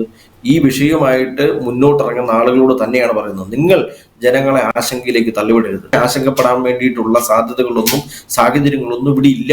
ഇത് സുരക്ഷിതമാണ് എന്ന് പറയുന്നത് കേരളത്തിന്റെ മുഖ്യമന്ത്രിയാണ്, കേരളത്തിന്റെ ജലവിഭവ വകുപ്പ് മന്ത്രിയാണ്. അത് എത്രയോ ഉത്തരവാദിത്തരഹിതമായിട്ടുള്ള പ്രസ്താവനയാണ് എന്ന് നമ്മൾ മനസ്സിലാക്കണം. ഇത് ഒരു ഭൂകമ്പം വന്ന് തകർന്നു പോകുന്നല്ലോ, അത് എത്രയോ കാലമായിട്ട് പറഞ്ഞുകൊണ്ടിരിക്കുന്നതാണ്. ഭൂകമ്പത്തെ വന്നാൽ, ഒരു വലിയ ഭൂമികുലുക്കം വന്നാൽ അതിനെ അതിജീവിക്കാനായിട്ട് ഈ ഡാമിന് ശേഷിയില്ല എന്ന് വിദഗ്ധരമായിട്ട് പറഞ്ഞുകൊണ്ടിരിക്കുന്നതാണ്. മുല്ലപ്പെരിയാർ എന്ന് പറയുന്നത് സോൺ 5 എന്ന അപകട ഒരു പ്രദേശത്ത് ഉൾപ്പെടുത്തിയിരിക്കുന്ന സ്ഥലമാണ്. ഒരു 5.6 ലെവലിലൊരു ഭൂകമ്പം ഉണ്ടായാൽ തീർച്ചയായും ആ റേഞ്ചിൽ പോലും ഒരു ഭൂകമ്പം ഉണ്ടായാൽ തീർച്ചയായും മുല്ലപ്പെരിയാർ പൊട്ടിയിരിക്കും. അത് ആ അപകട സാധ്യത മുന്നിൽ കണ്ടുകൊണ്ടാണ് നമ്മൾ പറയുന്നത്. അപ്പോഴാണ് ഉത്തരവാദിത്തപ്പെട്ട മന്ത്രി ഇന്നലെ പ്രസ്താവന ഇറക്കിയിട്ടുള്ളത്, ഭൂകമ്പം വന്നാൽ പിടിച്ചു എല്ലാവർക്കും അറിയാം എല്ലാ നിർമ്മിതി അങ്ങനെ തന്നെയാണ് എന്ന്. പക്ഷേ ഇത് ഇത്രയും വലിയൊരു ജലസംഭരണി ഇങ്ങനെ ജലം പിടിച്ചു നിർത്തിയിട്ട് ഈ ഭൂകമ്പം വന്നാൽ ഇത് പൊട്ടി അതിനെ തടഞ്ഞു നിർത്താൻ വേണ്ടി ഗവൺമെന്റ് പറ്റത്തില്ല എന്ന് പറയുന്നതിൻ്റെ അകത്ത് എന്ത് നീതിബോധമാണ്, എന്ത് മനുഷ്യത്വപരമായ പ്രസ്താവനയാണ് ഉത്തരവാദിത്തപ്പെട്ട ആളുകൾ ഇറക്കുന്നത് എന്നാണ് നമുക്ക് അറിഞ്ഞുകൂടാത്തത്. അപ്പൊ ഇത് അങ്ങനെ ഒരു സാധ്യത ഉണ്ടെങ്കിൽ അത് പരിഹരിക്കാൻ വേണ്ടിയിട്ട് നമ്മൾ പരിശ്രമിക്കണ്ടേ, നമ്മൾ ശ്രദ്ധ ചെലുത്തണ്ടേ, ഉത്തരവാദിത്തപ്പെട്ട ആളുകൾ അതിനു വേണ്ടിയിട്ടുള്ള വഴികൾ കണ്ടെത്തണ്ടേ എന്നുള്ളതാണ് നമ്മുടെ ചോദ്യം. ഇത് അപകട സാധ്യതയാണ് എങ്കിൽ എന്തിന്റെ അടിസ്ഥാനത്തിലാണ് ഈ ഇത്രയും ഹൈറ്റ് വെള്ളം, ഈ 136, 140 അടി ഉയരത്തിൽ വെള്ളം ഇതിനകത്ത് പിടിച്ചു നിർത്തുന്നത് എന്ത് ധൈര്യത്തിലാണ്? ഇതിന്റെ ചോട്ടിൽ കിടക്കുന്ന മനുഷ്യരല്ലേ? അപ്പം ഈ കഴിഞ്ഞ ദിവസം മന്ത്രിമാർ പറഞ്ഞു ഇത് എല്ലാം ഇടുക്കിയിൽ വന്ന് സംഭരിക്കും, ഇടുക്കിയിലെല്ലാം സുരക്ഷിതമാണ്, ഇടുക്കി ഡാമൊന്നും പോകില്ല. അങ്ങനെയെങ്കിൽ മുല്ലപ്പെരിയാർ തൊട്ട് ഇടുക്കി വരെയുള്ള പ്രദേശത്തുള്ള മനുഷ്യർക്ക് എന്ത് ചെയ്യും? അവിടെയും കിടക്കുന്ന മനുഷ്യരല്ലേ? ഇത് ഒഴുകി വരുന്നതിലെയാണ്. ഇത് വണ്ടിപ്പെരിയാർ ഉൾപ്പെടെയുള്ള പ്രദേശത്തോട് ഒഴുകി വരണ്ടേ? അപ്പൊ ഇത്രയും കിലോമീറ്റർ ദൈർഘ്യം കിടക്കുന്ന ഈ വഴികളിലെ അങ്ങനെ വഴിയിലെ ആ ഒരു കാര്യം വെച്ചാൽ ആ ഒരു വിഷയം, അതായത് ഇപ്പോൾ ഇടുക്കി ഡാം വലിയൊരു ഡാമാണ്. മുല്ലപ്പെരിയാറിലെ വെള്ളം മുഴുവനായിട്ട് ഇടുക്കി ഡാമിൽ സംഭരിക്കാനായിട്ട് സാധിക്കും. അങ്ങനെയെങ്കിൽ ഈ പറഞ്ഞ പോലെ ഒരു 4 ജില്ലകളെ ബാധിക്കുന്ന 35 ലക്ഷം പേരെ ബാധിക്കുന്ന ഒരു ദുരന്തമല്ലാതായി മാറും എന്ന രീതിയിലൊക്കെ പറയുന്നുണ്ട്. അങ്ങനെ ഇടുക്കി ഡാമിന് ഇവിടെ നിന്ന് വരുന്ന ഈ വെള്ളം മുഴുവൻ അല്ലെങ്കിൽ പിടിച്ചു നിർത്താനുള്ള ശേഷി ഉണ്ടാവുമോ? ഇടുക്കി ഡാമിന്റെ സുരക്ഷയെ കുറിച്ച് ഞാൻ പറഞ്ഞില്ല, പക്ഷെ നമ്മൾ വളരെ പ്രായോഗികമായിട്ട് നമുക്ക് മനസ്സിലാക്കുന്ന ഒരു കാര്യമുണ്ടല്ലോ, വെള്ളം കൂടിക്കഴിയുമ്പോൾ ഇത്ര അടി ഷട്ടർ ഉയർത്തി വെള്ളം തുറന്നു വിടുന്നു നമുക്കറിയാം, അത് മനസ്സിലാകുന്നുണ്ട്. അങ്ങനെ തുറന്നു വിട്ടതാണ് തുറന്നു വിട്ടത്. ഇത്ര അടി ഉയർത്തുന്നു, ജലം തുറന്നു വിടുന്നു, ഇത്ര ക്യൂബിക്കടിയാണ് തുറന്നു വിട്ടുകൊണ്ടിരിക്കുന്നത്. അന്ന് വിട്ടിട്ട് പോലും ഇടുക്കി ഡാമിന്റെ വെള്ളം ഒഴുകികളുടെ അവസ്ഥ എന്തായിരുന്നു നമുക്കറിയാം, നമുക്കെല്ലാം മനുഷ്യർക്കറിയാവുന്നില്ല. 2018 സംഭവിച്ച നമുക്കറിയാവുന്നല്ലേ. അങ്ങനെ നിയന്ത്രിതമായിട്ട് തുറന്നു വിട്ടപ്പോൾ ഉണ്ടായ അപകടം എന്തുമാത്രമായിരുന്നു എന്ന് നമുക്കറിയാവുന്നതാണല്ലോ. അങ്ങനെയെങ്കിൽ ഇതങ്ങനെ നിയന്ത്രണ വിധേയമൊന്നും അല്ലാതെ ഇത് ഈ ഭൂകമ്പം പോലെ പുറത്തേക്ക് വരുമ്പോൾ അതിനെ പിടിച്ചു നിർത്താനായി ഉണ്ടാകുമെന്ന് നമുക്ക് ഊഹിക്കാനായിട്ട് അങ്ങനെ നമ്മളിങ്ങനെ സ്വപ്ന ലോകത്തിലിരിക്കുന്നതിൻ്റെ അകത്ത് വലിയ അർത്ഥമുണ്ടോ എന്നുള്ളതാണ് ചോദ്യം. തീർച്ചയായിട്ടും. മറ്റൊരു വിഷയം വെച്ചാൽ ഇപ്പോൾ ഈ നമ്മുടെ പുത്തുമലയിൽ ഉരുൾപൊട്ടലുണ്ടായപ്പോൾ അന്ന് മുന്നറിയിപ്പ് നൽകിയതാണ് ഈ മുണ്ടക്കയും ചൂരൽമലയും പ്രദേശം വളരെ ഡേഞ്ചറാണ്, അവിടെ ഉരുൾപൊട്ടൽ ഉണ്ടാകുമെന്നുള്ളത്. പക്ഷേ 5 വർഷത്തിന് ശേഷം അവിടെ ഉരുൾപൊട്ടലുണ്ടായി. കേരളം കണ്ട ഏറ്റവും വലിയ ഒരു ദുരന്തമായി അത് മാറി. അന്ന് ഒരു പക്ഷേ ഈ ഒരു പുത്തുമല തൊട്ടടുത്തുള്ള സ്ഥലമാണ്, ഈ ഒരു ചൂരൽമലയുടെ തൊട്ടടുത്ത് സ്ഥിതി ചെയ്യുന്ന സ്ഥലമാണ് പുത്തുമല എന്നുള്ളത്. അന്ന് സർക്കാരുകൾ അതുമായി ബന്ധപ്പെട്ട് അവിടെ ഉണ്ടാകാൻ സാധ്യതയുണ്ട് എന്ന രീതിയിൽ ഒരു മുൻകരുതൽ എടുത്തിരുന്നെങ്കിൽ ഇന്നൊരു പക്ഷേ കേരളം കരയേണ്ടി വരില്ലായിരുന്നു, അല്ലെങ്കിൽ ഇത്രമാത്രം വേദനിക്കേണ്ടി വരില്ലായിരുന്നു. ഇത് തന്നെ അല്ലേ മുല്ലപ്പെരിയാർ വിഷയത്തിലും. ഇന്ന് സർക്കാരിൻ്റെ, അതായത് ഈ പറഞ്ഞ ദുരിതാശ്വാസ നിധി നിറയ്ക്കാനൊക്കെ ആയിട്ട് നെട്ടോട്ടം ഓടുന്ന സർക്കാർ എന്തിനാണ് ഈ ദുരിതാശ്വാസ നിധി? ഒരു ദുരിതം ഉണ്ടാകുമ്പോൾ അത് ഇല്ലാതാക്കാനാണ്. പക്ഷെ ഒരു ദുരന്തം ഉണ്ടാകാതിരുന്നൂടെ? ഇവർക്ക് പലപ്പോഴും ജീവനെ നഷ്ടപ്പെട്ടാൽ ആ ജീവൻ തിരികെ നൽകാനോ, അല്ലെങ്കിൽ ബന്ധുക്കൾ ഉറ്റവരൊക്കെ നഷ്ടപ്പെട്ടു പോയവർക്ക് ഉറ്റവരെ തിരികെ നൽകാനോ ഒരു ദുരിതാശ്വാസ നിധിക്കും ഈ കേരളത്തിൽ നിന്ന് ലോകത്ത് സാധിക്കില്ല. അപ്പോൾ ഒരു ദുരന്തം ഉണ്ടാകാതെ നോക്കേണ്ടതിന് പകരം ഒരു ദുരന്തം ഉണ്ടായിക്കഴിഞ്ഞാൽ ആ ദുരന്തം തീർക്കാൻ നോക്കുന്ന സർക്കാരുകൾ ഈ ദുരന്തം കൊണ്ട് ആരെങ്കിലൊക്കെ നേട്ടങ്ങൾ ഉണ്ടാക്കുന്നുണ്ടോ? വയനാട്ടിലെ ദുരന്തത്തിൽ 500ഓളം പേര് നമുക്ക് നഷ്ടമായി മരണപ്പെട്ടു എന്ന് നമ്മൾ ഉറപ്പിച്ചിരിക്കുന്നു. ഇപ്പൊ തന്നെ ഏകദേശം 500ഓളം പേര്, 500ന് മുകളിലേക്കൊക്കെ വരുമായിരിക്കും.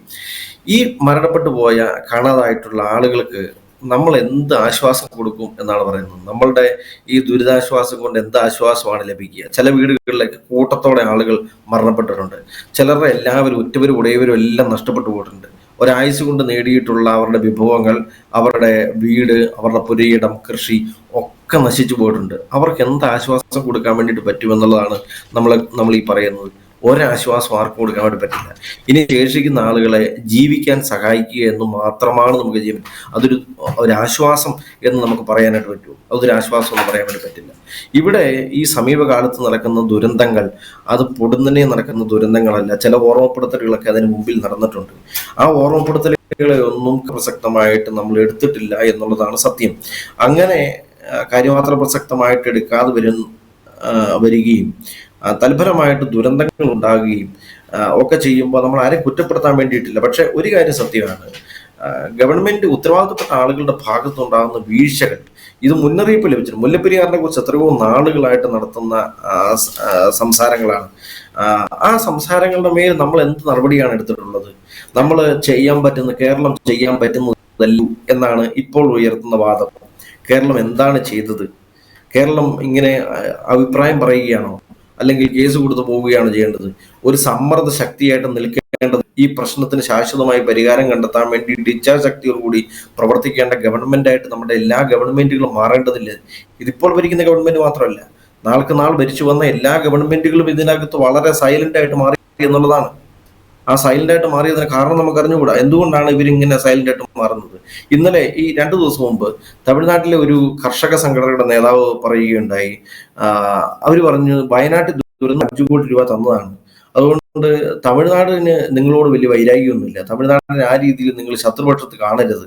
നമ്മൾ ആരാണ് തമിഴ്നാടിനെ ശത്രുപക്ഷത്ത് കണ്ടത്? നമ്മൾ ആരും തമിഴ്നാടിനെ ശത്രുപക്ഷത്ത് കണ്ടില്ലല്ലോ. നമ്മുടെ ആളുകളുടെ സുരക്ഷ ഉറപ്പുവരുത്തണമെന്ന് പറയുന്നത് നമ്മുടെ സ്ഥാനത്തെ ആളുകളെ ശത്രുപക്ഷത്ത് കാണുന്നത് പോലെയാണോ കാണുന്നത്? അങ്ങനെയല്ലല്ലോ. നമ്മളിതിനെ വളരെ ഗൗരവത്തോടെ കാണേണ്ടതുണ്ട്. നമ്മൾ വളരെ ഉത്തരവാദിത്വ ബോധത്തോടു കൂടി പെരുമാറേണ്ടതുണ്ട് എന്നുള്ളത് മാത്രമാണ് ഓർമ്മിപ്പിക്കാനായിട്ടുള്ളത്. എനിക്ക് വ്യക്തിപരമായിട്ട് പറയാനായിട്ടുള്ളത്, ഈ പ്രശ്നം അങ്ങനെ രണ്ട് സംസ്ഥാനം കേരളവും തമിഴ്നാടും കൂടെ കൂടി ഇരുന്ന് ചർച്ച ചെയ്താൽ തീരും എന്ന് ഞാൻ വിശ്വസിക്കുന്നില്ല. കാരണം ഇനി പുതിയ ഡാം ഉണ്ടാകുക എന്ന് പറയുന്നത് അത്രമേൽ പ്രായോഗികമാണെന്ന് അതില്ല. പുതിയ ഡാം ഉണ്ടാകണമെങ്കിൽ എത്രയോ കോടികളുടെ ചെലവാണ് ഒരു പുതിയ ഡാമിന് ഉണ്ടാകുന്നത്. അത് നിർമ്മിക്കണമെങ്കിൽ എത്ര കാലത്തെ പ്രയത്നം ഉണ്ടാകണം. ഒരു 8 വർഷമെങ്കിലും എടുക്കുമെന്നാണ് വിദഗ്ധർ പറയുന്നത് ഒരു മുല്ലപ്പെരിയാർ ഡാമും പുതിയ ഡാം പണിയണമെങ്കിൽ. അങ്ങനെ ഒരു പുതിയ ഡാം പണിയണമെങ്കിൽ അത് എവിടെയാണ് പണിയേണ്ടത്? കേരളത്തിലാണ് പണിയേണ്ടത്. അങ്ങനെ കേരളത്തിൽ പുതിയ ഡാം പണിയുമ്പോൾ സ്വാഭാവികമായിട്ടും ഒരു പുതിയ കരാറ് രൂപപ്പെടേണ്ടതുണ്ട്. അങ്ങനെ പുതിയ കരാറ് രൂപപ്പെടുമ്പോൾ തമിഴ്നാടിന് ഇത്രയും കാലം ലഭ്യമായതുപോലെയുള്ളൊരു നേട്ടം പുതിയ കരാറിൽ ഉണ്ടാകാൻ യാതൊരു സാധ്യതയില്ല. അതുകൊണ്ട് തമിഴ്നാട് ഇനി ഒരു പുതിയ ഡാമിന് വേണ്ടിയിട്ടുള്ള ഒരു പിന്തുണ നൽകുമോ എന്നുള്ളതിൻ്റെ അകത്ത് കാര്യമായിട്ടുള്ള സംശയം ഉണ്ട്. ഇനി നമ്മൾ എന്താ ചെയ്യേണ്ടത്? പ്രശ്നം പരിഹരിക്കാൻ വേണ്ടി കേരളം വിട്ടുവീഴ്ചകൾ തന്നെ ചെയ്യണം. കേരളം വിട്ടുവീഴ്ചകൾ ചെയ്യേണ്ടത് എന്ത് വിട്ടുവീഴ്ചയാണ് ചെയ്യേണ്ടത്? കേരളം ഇങ്ങനെ ഒരു ധാരണയിലേക്ക് എത്തുന്നതിന് മുമ്പേ ഒരു കരാറിലേക്ക് എത്തണം. അവർക്ക് ആവശ്യമായ വെള്ളം നമ്മൾ സമൃദ്ധമായിട്ട് കൊടുക്കും എന്ന് അവർക്ക് ഉറപ്പ് നൽകുന്ന രീതിയിലുള്ളൊരു കരാറിലേക്ക് നമ്മൾ എത്തേണ്ടതുണ്ട്. അത് തോറ്റു കൊടുക്കാൻ വേണ്ടിയിട്ടല്ല, അത് തമിഴ്നാടിന് മുമ്പിൽ നമ്മൾ കേരളം തോക്കാൻ വേണ്ടിയിട്ടല്ല, നമ്മൾ കേരളത്തിലെ ജനങ്ങളെ രക്ഷിക്കുക എന്നുള്ളത് മാത്രമാണ് നമ്മുടെ മുമ്പിലുള്ള അജണ്ട. അതിൻ്റെ ഭാഗമായിട്ട് വിട്ടുവീഴ്ചകൾ ചെയ്യേണ്ടി വന്നാൽ ആ വിട്ടുവീഴ്ചകൾ ചെയ്യാനായിട്ടുള്ള ഒരു മനസ്സും കാണിക്കേണ്ടതുണ്ട്. ഇവിടുത്തെ ജനപ്രതിനിധികൾ, ഇവിടുന്ന് തിരഞ്ഞെടുക്കപ്പെട്ടുള്ള ജനപ്രതിനിധികൾ എല്ലാവരും ഇത്തരത്തിലുള്ള ഒരു ആവശ്യം അത് ഗവൺമെന്റുകളുടെ മുമ്പിൽ വെക്കണം. അത് MP-മാരാണെങ്കിലും MLA-മാരാണെങ്കിലും പാർലമെന്റിൽ MP-മാർ ഈ വിഷയത്തിനുമേൽ ഒരു വലിയ സമ്മർദ്ദ ശക്തിയായിട്ട് മാറണം. അവിടെ പോയി പുതിയ ഡാം ഉണ്ടാകുക, മുല്ലപ്പെരിയാർ പുതിയ ഡാം ഉണ്ടാക്കണം എന്ന് പറയുന്നതിൻ്റെ അത് വലിയ അർത്ഥമുണ്ടെന്ന് എനിക്ക് തോന്നുന്നില്ല. മുല്ലപ്പെരിയാർ പുതിയ ഡാം ഉണ്ടാക്കുക എന്ന് പറയുന്നത് അത്രമേൽ എളുപ്പമുള്ള പണിയൊന്നുമില്ല. അങ്ങനെ പുതിയ ഡാം ഉണ്ടാക്കുക എന്നുള്ളതല്ല ഇപ്പം അനിവാര്യമായിട്ടുള്ള കാര്യം. ഈ ജലത്തിൻ്റെ മർദ്ദം കുറയ്ക്കേണ്ടതുണ്ട്, ഈ ജലത്തിൻ്റെ അളവ് കുറയ്ക്കേണ്ടതുണ്ട്. അടിയന്തരമായിട്ട് ഉണ്ടാവേണ്ടത് അതല്ലേ ഈ ഡാമിന് സമ്മർദ്ദം ഉണ്ടാകാതെ നിലനിർത്തുക എന്നുള്ളതല്ലേ. അതിൻ്റെ അകത്തെ ജലത്തിൻ്റെ അളവ് കുറയ്ക്കുക, മർദ്ദം കുറയ്ക്കുക എന്നുള്ളതാണല്ലോ അനിവാര്യമായിട്ട്. ഇനി വേറെ ഏതെങ്കിലും വഴികളിലൂടെ തമിഴ്നാട്ടിലേക്ക് അവർക്ക് ആവശ്യമായ വെള്ളം എത്തിക്കാൻ നമുക്ക് വേറെ മാർഗങ്ങളുണ്ടെങ്കിൽ ആ മാർഗം കണ്ടെത്താൻ വേണ്ടിയിട്ട് പരിശ്രമിക്കേണ്ടത്. അതിനുശേഷമല്ലേ പുതിയ ഡാമിനെ കുറിച്ചുള്ള ആലോചന നമ്മൾ നടത്തേണ്ടത്. അങ്ങനെ മുല്ലപ്പെരിയാർ ഈ തമിഴ്നാടിന് ആവശ്യമായിട്ടുള്ള ജലം അത് ഏത് മാർഗമായാണോ അവർക്ക് എത്തിക്കാനായിട്ട് പറ്റുന്നത് അത് ലഭ്യമാക്കാനായിട്ടുള്ള വഴികൾ കണ്ടെത്തണം. അതാണ് നമുക്ക് ഉണ്ടാകേണ്ടത് എന്നുള്ളതാണ് എൻ്റെ അഭിപ്രായം. ഓക്കെ അച്ഛാ, തീർച്ചയായിട്ടും ഇത് ഡാമിൻ്റെ ഒരു കാര്യം എന്നതിനേക്കാളുപരി 35 ലക്ഷം ആളുകളുടെ ജീവനെ സംബന്ധിക്കുന്ന ഒരു വിഷയമാണ്. ഇപ്പോൾ ഇന്ത്യയിൽ ലോകത്ത് തന്നെ നടന്നിരിക്കുന്ന ഏറ്റവും വലിയ ഡാം ദുരന്തമാണ് അച്ഛൻ നേരത്തെ പറഞ്ഞ ചൈനയിൽ നടന്ന ദുരന്തം. 1,70,50,000 പേരാണ് മരണപ്പെട്ടത്. ഇത് എന്ന് പറയുന്നത് 35 ലക്ഷം പേരും അതിനുപരി എത്രയോ പേർക്ക് ഇത് ബാധിക്കാം, ഈ ഒരു വിഷയം ബാധിക്കാം എന്ന് തന്നെ നമുക്കറിയാവുന്നതാണ്. അപ്പോൾ ഒരു മനുഷ്യജീവൻ്റെ, ഇത്ര ലക്ഷക്കണക്കിന് മനുഷ്യജീവൻ്റെ വിലയെ കരുതി ഇരു സർക്കാരുകളും ഒപ്പം കേന്ദ്ര സർക്കാർ, നമുക്കിപ്പോൾ 2 കേന്ദ്രമന്ത്രിമാരുണ്ട്, അത് കഴിഞ്ഞ ടൈമിൽ ഉണ്ടായിരുന്ന കേന്ദ്രമന്ത്രിമാരെല്ലാം, ഇവരെല്ലാം ഈ ഒരു വിഷയത്തിൽ ഇടുക്കി ജനത മാത്രമല്ല കേരളത്തിലെ ഒരു 4 ജില്ലകളിലെ ജനങ്ങൾക്ക് വേണ്ടി സംസാരിക്കേണ്ടത് തന്നെയുണ്ട് എന്നുള്ളത്. മറ്റൊരു കാര്യം എന്ന് വെച്ചാൽ ഈ 999 വർഷത്തെ ഈ ഒരു കരാറാണ്. ഏകദേശം ഒരു 50 വർഷത്തേക്ക് വേണ്ടി പണിത ഒരു ഡാം, അത് തുർക്കി മിശ്രിതമായി എല്ലാം ചെയ്യുന്ന ഏകദേശം 100 വർഷത്തേക്കുള്ള ഒരിക്കലും അതിന് വളരെ ബലം ഉണ്ടാകില്ല എന്ന രീതിയിൽ തന്നെയുള്ള ഇതാണ് 999 വർഷത്തേക്ക് തന്നെ എഴുതിയിരിക്കുന്നത്. അതിൻ്റെ ഒരു വിരോധാഭാസം കണ്ടിട്ടെങ്കിലും സർക്കാരുകൾ ഇത് മാറ്റേണ്ടതല്ലേ, അല്ലെങ്കിൽ കേന്ദ്ര സർക്കാരായാലും സുപ്രീം കോടതിയായാലും ഈ ഒരു നിലപാട് എടുക്കേണ്ടതല്ലേ എന്ന് നമുക്ക് ചിന്തിക്കേണ്ടിയിരിക്കുന്നു. ഇനി ഇപ്പം ഇന്നലെ സഭ പറഞ്ഞൊരു കാര്യമുണ്ട്, പാമ്പ്ലാനി പിതാവ് സഭയുടെ ഇതായിട്ട് തന്നെ പറഞ്ഞു, സഭയുടെ നിലപാട് ഇതാണ്, മുല്ലപ്പെരിയാറിൽ പുതിയൊരു ഡാം വേണം, തമിഴ്നാടിന് വെള്ളവും വേണം എന്നൊരു നിലപാടാണ് സഭയുടെ ഭാഗത്തു നിന്ന് എടുക്കുന്നത്. ഇനി ഇടുക്കി രൂപത ഈ ഒരു വിഷയമായി ഏറ്റവും അടുത്ത് അല്ലെങ്കിൽ ഏറ്റവും കൂടുതൽ ബാധിക്കുന്നതും ഇടുക്കി രൂപതയെ തന്നെയാണ് ഈ ഒരു വിഷയം. ഇടുക്കി രൂപത എന്ത് നിലപാടാണ് ഇനിയുള്ള മേഖലകളിൽ എടുക്കുന്നത് ഈ വിഷയത്തിൽ? തമിഴ്നാടിന് ജലം കൊടുക്കണം എന്ന കാര്യത്തിൽ നമുക്ക് വേറെ സംശയങ്ങളൊന്നുമില്ല. അവർക്ക് ലഭ്യമാകേണ്ടതാണ്. അവർക്ക് ഞാൻ ഏറ്റവും ആദ്യം സൂചിപ്പിച്ചതുപോലെ തമിഴ്നാട്ടിൽ മഴ കുറഞ്ഞ സ്ഥലമാണ്, ജലസ്രോതസ്സുകൾ കുറഞ്ഞ സ്ഥലമാണ്. അവർക്ക് നമ്മളെപ്പോലെയുള്ള സഹോദരങ്ങളാണ്, മനുഷ്യരാണ് ജീവിക്കുന്നത്, അവർക്ക് ജലം വേണം. അവർ നമ്മളെ ഏറെ സഹായിക്കുന്നവരുമാണ്. അവർക്ക് ജലം വേണം, അതിൻ്റെ അകത്ത് നമുക്ക് സംശയം തർക്കമൊന്നുമില്ല, അവർക്ക് ജലം വേണം. അതാണ് ഞാൻ പറഞ്ഞത്, അവർക്ക് ആവശ്യത്തിന് ജലം കൊടുക്കാനായിട്ടുള്ള വഴികൾ നമ്മൾ കണ്ടെത്തേണ്ടതുണ്ട്. ആ വഴികൾ കണ്ടെത്തുന്നതിൻ്റെ ഏറ്റവും അടിസ്ഥാനപരമായ നടപടിക്രമം എന്ന് പറയുന്നത് ഇപ്പോൾ ഒരു പുതിയ ഡാം ഉണ്ടാക്കുക എന്നുള്ളതാണ് എന്ന് ഞാൻ കരുതുന്നില്ല. അതല്ല ആ പുതിയ ഡാം ഉണ്ടാക്കുക, അത് പെട്ടെന്ന് ഇപ്പോൾ ഇന്ന് ഡാം പണി തുടങ്ങി അടുത്ത ആഴ്ച തീരുന്ന വിഷയമൊന്നുമല്ല, നമുക്കറിയാം. അത് വർഷങ്ങളോളം നീളുന്ന വലിയൊരു പ്രോസസ്സാണ്. ആ ഇത്രയും വർഷം നീളുന്നതിന് മുമ്പിൽ ഈ വർഷങ്ങൾക്കൊക്കെ നടുവിലൂടെ ആശങ്കയിൽ ഈ ജനം ജീവിക്കണമെന്നാണോ നമ്മൾ പറയുന്നത്? അതല്ലല്ലോ. അതുകൊണ്ട് നമ്മൾ ആവശ്യപ്പെടുന്നത് മുല്ലപ്പെരിയാറിലെ ജലത്തിന്റെ അളവ് ഗണ്യമായി കുറയ്ക്കണം, സംഭരണ ജലത്തിന്റെ അളവ് ഗണ്യമായിട്ട് കുറയ്ക്കണം. ഇനി തമിഴ്നാട്ടിലേക്ക് മറ്റേതെങ്കിലും മാർഗത്തിലൂടെ ജലം ലഭ്യമാക്കാനായിട്ട് പറ്റുമോ എന്ന് ആധികാരികമായിട്ടുള്ള പഠനം നടത്തണം. അത് പഠനം നടത്തിയിട്ട് എത്രയും വേഗം അതിനുള്ള നടപടിക്രമങ്ങൾ പൂർത്തിയാക്കണം. സുരക്ഷിതമായിട്ടുള്ള കെട്ടുറപ്പുള്ള ഒരു ഡാം അത് നിർമ്മിക്കാൻ വേണ്ടിയിട്ടുള്ള നടപടിക്രമങ്ങൾ ആരംഭിക്കണം. ആ നടപടിക്രമങ്ങളുമായിട്ട് മുന്നോട്ട് പോകേണ്ടതുണ്ട് എന്നുള്ളതാണ് നമ്മളുടെ ആവശ്യം, നമ്മുടെ ആഗ്രഹം. അങ്ങനെ ഈ നാട്ടിലുള്ള മനുഷ്യർ സുരക്ഷിതരായിരിക്കാനായിട്ടുള്ള എല്ലാ വഴികളും ഏത് വിധേനയും ഉറപ്പുവരുത്താൻ വേണ്ടിയിട്ട് പരിശ്രമിക്കേണ്ടതുണ്ട് എന്നുള്ളതാണ് നമ്മൾ ആവശ്യപ്പെടാനായിട്ടുള്ളത്. തീർച്ചയായിട്ടും വെച്ചാൽ കേരളത്തിലെ ഓരോ ജനതയുടെയും ജീവനും സ്വത്തിനും സംരക്ഷണം നൽകേണ്ടതാണ് നമ്മുടെ സർക്കാരുകൾ. അവർ അത് ചെയ്യുകയും വേണം. ഇവിടെ ഒരു 35 ലക്ഷം പേര് വരുന്ന ആളുകൾ ആശങ്കയോടെയാണ് ഓരോ നിമിഷവും ഓരോ ദിവസവും കഴിച്ചുകൂട്ടുന്നത്. സർക്കാരുകൾ ഉടനെ ഈ ഒരു വിഷയത്തിൽ, മുല്ലപ്പെരിയാർ എന്ന വിഷയത്തിൽ ശാശ്വതമായ ഒരു പരിഹാരം കാണേണ്ട സമയമാണ്. അത് തമിഴ്നാട് സർക്കാർ എന്നല്ല, കേരളം എന്നല്ല, കേന്ദ്ര സർക്കാർ, ഈ 3 പേരും കൂടി ചേർന്ന് ശാശ്വതമായ പരിഹാരം, ജീവന് ആപത്തൊന്നും ഉണ്ടാകാതിരിക്കാൻ, ഇനിയൊരു ദുരന്തം താങ്ങാൻ കേരളത്തിൻ്റെ ജനത മനസ്സിന് സാധിക്കില്ല. ആ ദുരന്ത നിവാരണം, അത് ദുരന്തം ഉണ്ടാകാതിരിക്കാനുള്ള എല്ലാ നടപടിക്രമങ്ങളും സർക്കാരിൻ്റെ ഭാഗത്ത് ഉണ്ടാകട്ടെ എന്ന് നമുക്ക് പ്രാർത്ഥിക്കാം. ഈ ഒരു വിഷയത്തിൽ ഞങ്ങളോട് ഇപ്പോൾ ഇത്രയും സംസാരിച്ച ജിൻസച്ചന് ഒരുപാട് നന്ദി. താങ്ക് യു അച്ഛ. നേർക്കാഴ്ചയുടെ ഇന്നത്തെ ഈ എപ്പിസോഡ് ഇവിടെ പൂർണ്ണമാവുകയാണ്. വീണ്ടും അടുത്ത ആഴ്ച മറ്റൊരു വിഷയമായി നമുക്ക് കാണാം. നന്ദി.